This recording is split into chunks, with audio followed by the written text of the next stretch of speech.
Well, it is a great pleasure to welcome back to KMFA the wonderful concertmaster of the Austin Symphony Orchestra, Jessica Mathaes. Welcome back. It's been a Thank while. you. Yeah, it's been a Yeah. while since I've had a chance to chat with you. And I was going over some notes. So you're here to tell us about your work with the Austin Symphony tomorrow night and Saturday night. But when I looked at some notes, I couldn't believe that you have been the concertmaster of the ASO for 20 years. This is your anniversary year. Yes. Yeah. Is this part of the celebration, or will there be any other I kind of? think it was the right time for Barber, and it was the right time that this happened, and it just happens to be in my 20th season. So, yeah, that's actually really cool. I hadn't really thought about that. Well, Jessica, for those who may not know, was a big star before she became the concertmaster. The New York Times raved about your performances. You've performed in Australia, in England, all over this country, and you've been guest concertmaster all over as well. And you were the youngest ever concertmaster of the Austin Symphony Orchestra and the first woman. So that was quite a mantle for you to carry. What did that feel like at the time? It's been so wonderful being in Austin for, now in my 20th season. I really learned so much on the job. I mean, I was very prepared to do the job in the first place, but just working with the people over that time has been amazing. It is more difficult when you come in those times, I would say 20 years ago, when you come in and you're in your 20s, your mid 20s, and then the people on your team are, some decades older than you. And then on top of that, maybe, being female at that time was kind of like, you feel like you have to, prove yourself. But I think that that's probably how it is, when you start any job. And now we're like old friends. That's And so of nice. course, new friends have come along Yep. during that time. And one reason that it's perhaps easier to start in such a position is that the audition process to get the job was all blind. I love So for every orchestra in the country, it's you're auditioning, playing the same pieces as everybody else, but you're completely anonymous behind a screen. So they actually didn't know. There's even like carpet to walk on as you enter and exit the area where you're playing. So they can't, like hear if you're wearing heels or, any type of indication about gender or age. So when I won that job, it was fair and square. So it's, I know. it's a good way to start off, I would That say. is a good way And to it's been an amazing journey. I've gotten to work with Peter Bay that whole time and with my wonderful colleagues. Austin has changed so much. It was always like weird and fun and awesome. And now I think we're, of such national prominence as a city. Yeah, yes. That it's been really fascinating to see this and to get to be there during that whole time making music with my friends and for audience members who I really cherish. Well, this weekend you will be performing the Barber Violin Concerto, much love work and much performed piece. Did you work with the guest conductor talking about which piece you wanted, or did you just say they knew you'd be playing? You said, I want to play the Barber. How does that work?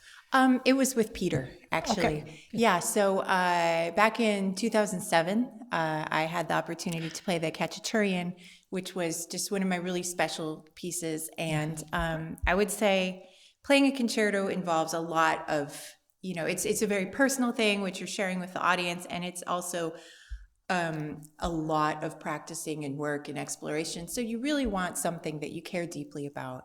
And the Barber just started coming to the forefront as something I'd really like to do. It's kind of the Great American Concerto. So there are so many, we're blessed with a great repertoire on the violin. But many works were not written in the United States. Good point. And this is probably the most famous, of the very late romantic, you could say. So it seems like a special, a good match for me as an American, and I've loved that piece since I was young. And one thing that's important to me is communicating. Playing the violin for me is how I communicate and express myself, and I want people to understand what I'm saying. I don't want it to be a bunch of gibberish in a foreign language. So that's, whenever you're playing something, you figure out how to get to the essence of it, what the composer intended, and how to be the conduit that makes it come across. Barber is it's so accessible. I remember when I went to college and I was a freshman, we had CD players, and I brought my CD collection, and I would be listening to the Barber Concerto, and I had a roommate, and she was not a violinist. She was not a musician at all. But one time I came into the room, and she was already there, and she had on my CD, and she was listening to the Barber. She was like, "This is so pretty. I'm going to buy it for my dad." Oh. So, I just remember that as like, this is a piece that really spoke to her. It speaks to many people. It speaks to me, and I'm really excited to get to play it with my dear colleagues in Austin, and awesome. in my hometown. Yay. Well, the story of this 1939 concerto, soap magnate approached Barber to write a piece for a young violinist that he knew, and Barber wrote a couple of movements and then the third movement, and the young violinist loved, the first two were nice, but he wanted that last movement to be a little more difficult. So Barber did indeed write a more difficult final movement, and the young man had to give up the idea of playing. It was just playing it at that time anyway, because it was just too advanced for his technique. In any case, would you tell us about what you're going to play for us today? Sure. Well, I'd like to start out. I'm going to share the opening of the first movement to kind of establish Barber. He's one of the masters of American composers, and he's able to write very lyrical, beautiful tunes, which you are like, you automatically go out singing them. It's kind of like almost a pop music level of, wow, that's so catchy, that's so beautiful, I want to hear it again. Barber Adagio for strings is something that's very elevated in our repertoire as like, emotional, beautiful, and some of the most gorgeous music out there. So I'd say that the first two movements of the Barber are kind of in that style. Mm-hmm. So yes, I'm going to play the opening of the first movement, the first thing that you're going to hear, the introduction. The violin actually begins with the orchestra. In some concertos, the orchestra kind of sets the mood for half a minute or so, but the violin first introduces the theme, and I'm going to play that. It's so beautiful. Well, let's listen to you.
Thank you, Jessica Mathaes, for playing that first part of the first movement of the Barber Violin Concerto.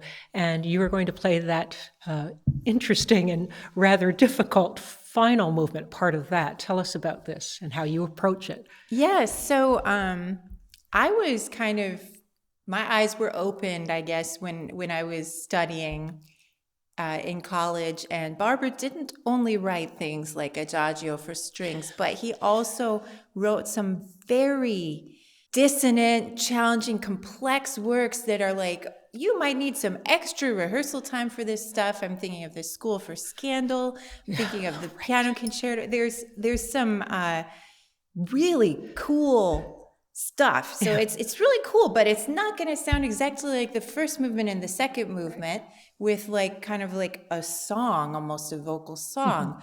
Rather, it's kind of like a very energetic, rhythmic party.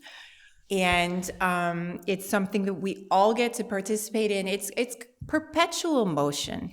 So that's like, you don't stop. It's just fast notes, for pages in the violin part. And then the way it links up with the orchestra is it's very rhythmic, very exciting. And then the orchestra takes it over with like a big breakout into something challenging, which is always, if you're playing in the orchestra part, the violin part, you flip to that third movement, to the part where you're practicing that. Hit the ground running. Yeah, I want to just share a little bit of what that's going to sound like, because it's very different, but it's another style of Barber, and the foils work very well together for a complete experience, in my opinion.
Well, thank you for playing that third part of the third movement of the Barber Violin Concerto, Jessica Mathaes, which you will be performing this weekend with the Austin Symphony Orchestra, well, tomorrow night and Saturday night.